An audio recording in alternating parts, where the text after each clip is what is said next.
आज हम बात करेंगे कि वोटर के रजिस्ट्रेशन में इंक्रीज़ और डिक्रीज़ किस किस वजह से हो सकता है और उसको इलेक्शन कमीशंस हो गया, पार्टीज हो गई, उसको किस तरह से बैठ के रिजॉल्व कुछ हद तक कर सकते हैं और बाकी इंटेलेक्चुअल भी बैठ के। तो पहली चीज़ होती है जो हम देखा जाता है वो डेथ का रजिस्ट्रेशन। अगर समझ लो वोटर में से काटा नहीं गया, जैसे मिसाल के तौर पर उसकी फैमिली ने इंटरेस्ट नहीं लिया, जो भी डेथ हो गई, तो इसका ऐसा होना चाहिए कि जो भी कॉरपोरेशन जो डेथ रजिस्ट्रेशन को हैंडल करता है वो और इलेक्शन का जो डेटाबेस है वो इस तरह से प्रॉपरली सिंक्रोनाइज किया जाए कि यहाँ पे उन्होंने डेथ की एंट्री मारी, उसको वेरीफाई हो गया प्रॉपरली और वो वोटर में से डिलीट हो गया प्रॉपरली। मतलब वो डॉक्यूमेंट बेस पे, तो फिर उसमें भी गड़बड़ी हो जाएगी। प्रॉपरली एक ही होना चाहिए।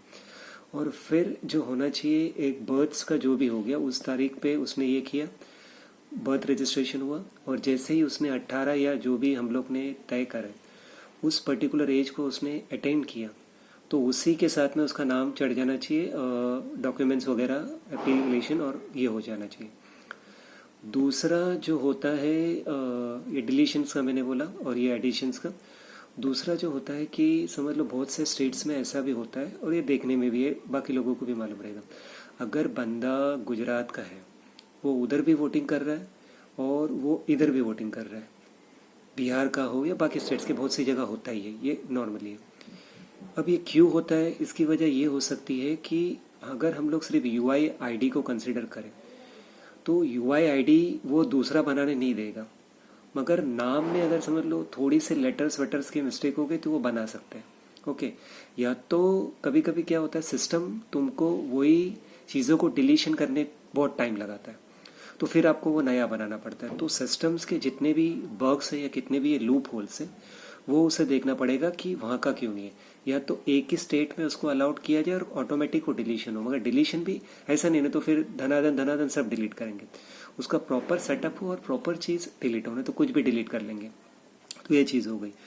दूसरा जो होता है कि मतलब ये डबल वोट फिर जो नहीं जाएंगे, नेम स्लाइड चेंज हो गया, उस पर भी ध्यान देना है। तीसरा जो होता है कि ये भी चीज़ देखी गई है कि एक बंदे का नाम अलग अलग वार्ड में है, तो ये क्यों आया वो देखना होगा। और ऐसा कोई सिस्टम बनाया जाए कि वो बंदे का अगर वही बंदा है, वही चीज़ है, मतलब नाम सरनेम सारी चीज़ें सेम है, एड्रेस भी सेम है, तो फिर उसका वो दूसरे वार्ड से डिलीशन हो कि जो दूसरे वार्ड में वोटिंग नहीं डाल रहा है। तो ये इस तरह से कर सकते हैं और इसमें आईटी एक एल्गोरिदम बनाए और वो उस पर काम कर सकते हैं।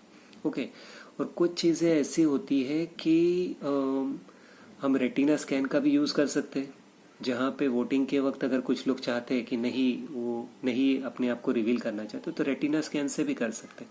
तो इससे क्या रहेगा, सारी चीज़ें बरकरार रहेगी और एक माहौल भी बराबर रहेगा।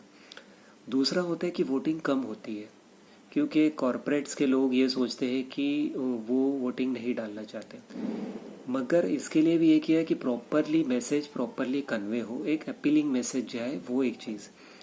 दूसरी होती है कि जितने भी कॉरपोरेट के ऑफिसेस है, जितने भी MIDC है, जो भी है, वहाँ पे इलेक्शन कमीशन खुद एक अपना जो ऑफिसेस है, इलेक्शन वोट का ऑफिसेस है, ऐसे एस्टेब्लिश कर सकते हैं और वो मशीन्स के ज़रिए वो लोग वो कर सकते हैं। तो इससे क्या होगा, जो वोटिंग की जो तादाद कम है वो कम नहीं रहेगी। 100% की 100% तो नहीं हो सकती है, फिर भी हम कोशिश करेंगे उसको ज़्यादा से ज़्यादा बढ़ाएं। हॉस्पिटल्स हो गए, कोई बंदा अचानक में उसी दिन बीमार हो गया और वो एकदम सीरियस में, तो इसका हम लोग को सोचना होगा। कॉलेजेस हो गए, नियर बाय स्टेशंस हो गए, अचानक में इसको जाना होगा। तो दो ही चीज़ पे हम लोग को ध्यान देना होगा, एक तो वोटिंग इंक्रीज कैसे किया जाए, दूसरा जो है वोटिंग जो अननेसेसरीली है उसको प्रॉपरली डिलीट कैसे किया जाए प्रॉपरली, ताकि वो प्रॉपरली ये रहे। ये सारी चीज़ें करना चाहिए ताकि उसका सही इम्पैक्ट हो।